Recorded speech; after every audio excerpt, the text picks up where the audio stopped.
Hello everyone and welcome back to Burst Talk. Today we're going to be talking about the Fast X trailer. Now Fast X will be the 11th installment of the Fast and the Furious franchise, and this movie will be part 1 of its series finale. Now I won't take up too much of your time. I'm just going to talk a little bit about the trailer, of what I liked and what I didn't like, and what my predictions are in the film. Now overall I did like this trailer. It seems to give me a sense of dread and uncertainty of what's going to happen in the final film, because it's been hinted that somebody won't make it out alive. Now, from my prediction from this, I feel that from 1 through 7 would be 7 be the lowest likely and number 1 will be the most likely. We have Letty at number 7 for obvious reasons, Mia number 6, Rome number 5, Tez number 4, Jacob number 3, Ramsey number 2, and Dom number 1.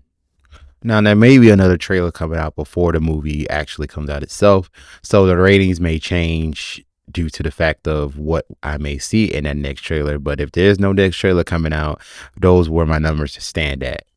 Now what I don't like about this film overall is that they got Jason Momoa to play the damn villain. Now, why would you do something like that? And you're going to retcon a scene that happened many years ago from Fast 5, that a character that wasn't even goddamn mentioned in the damn Fast 5 movie. So we have Jason Momoa playing Dante Reyes, Hernan Reyes' son, the villain from the Fast 5 movie. Now, obviously, Dante wants revenge from Dom and his crew, due to the fact that what they did back in Rio all those years ago. Now, what else I don't like about Jason Momoa's inclusion in this movie is the fact that he was actually in that chase scene of where they stole the money from in Fast 5. And the fact that he could have died but didn't die in the movie is kind of absurd, because he should have died the way that accident happened. That's just my opinion. I will hope that he doesn't want revenge for Dom killing his family or killing his father or whatnot, because Dom didn't kill Reyes in Fast 5. That was Hobbs. So why aren't you going after Hobbs and whatnot? But, due to the fact that Dwayne Rock Johnson wants to be a little biatch and not want to return, due to the fact he's beefing with Vin Diesel or whatever, saying that he will never return as Hobbs in the main continuity of the Fast and Furious franchise.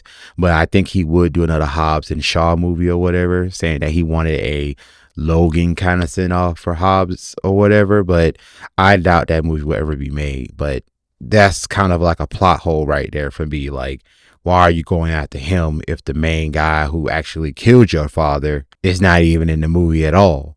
Or maybe he'll get killed off screen, and that'll probably piss off The Rock even more. I would have gave Dante a point for how he is in the movie or whatnot, being menacing and killing people and kidnapping children or whatever. But didn't we see that in the last movie, to where John Cena was kind of the villain, but find out he was being manipulated by Cypher or whatever? I don't know. Like, I feel like that kind of villainy from in Fast and the Furious movies is on a repeat or whatnot. I think it was like from the last 3 films or the last 2 films, I believe. I don't know. I have to go back and look at all the movies to refresh myself of what happened or whatever. But my question is, where the hell was he this whole entire time? And why in the hell wasn't his skills being utilized in Fast 5? That is kind of baffling to me and kind of asinine, because if you had these skills before, like, why didn't you use him? Or why didn't Reyes from Fast 5 use Dante to go up against Dom and his crew back in Fast 5? Because if your son has all those skills, like, why didn't you use him? You just use him as a driver to chase after Dom or whatever, as a throwaway driver or whatnot. Nope, you just had to throw him in there to retcon and say, like, oh, Reyes had a son or whatever. But I don't know. Maybe I'll enjoy it when it comes to DVD or whatever, or Blu-ray or digital, because I'm not going to the movies to see it. I'm not. This is one film that I will not go see. We have Brie Larson as a new character named Tess. That's the first thing that's wrong with this character. She is being introduced late into the damn franchise, but we'll get to that in a second. She is one of Mr. Nobody's rogue agents, and she has taken a liking to Dom and his crew.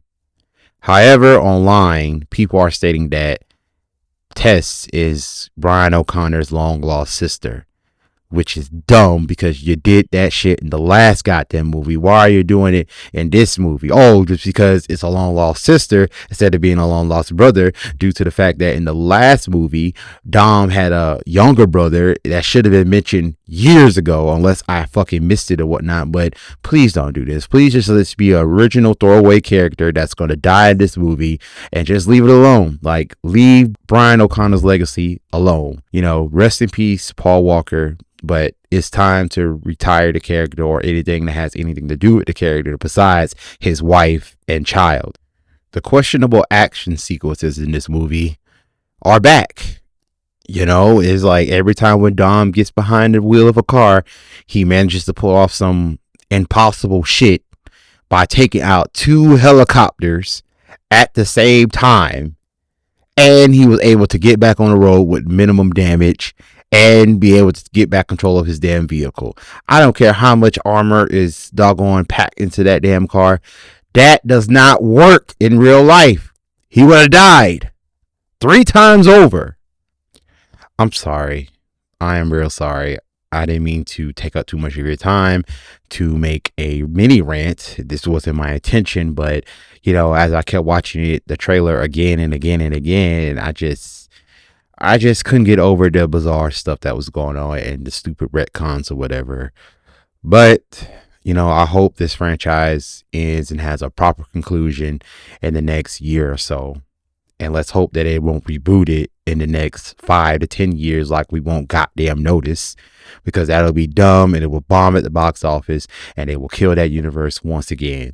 Now, the animated series, well, the CGI animated series on Netflix is pretty good. I think I kind of fell off at the season 2 due to the fact of I couldn't afford Netflix at the time. So I'm probably going to check that out once I finish this video. But what do you guys think of Fast X? Will you think it will be a proper first half of the conclusion of this franchise, or would it be another letdown in theaters? Let me know in the comments. That's all for today. Thank you guys for watching. Don't forget to like, subscribe, and share. And I will see you all next time.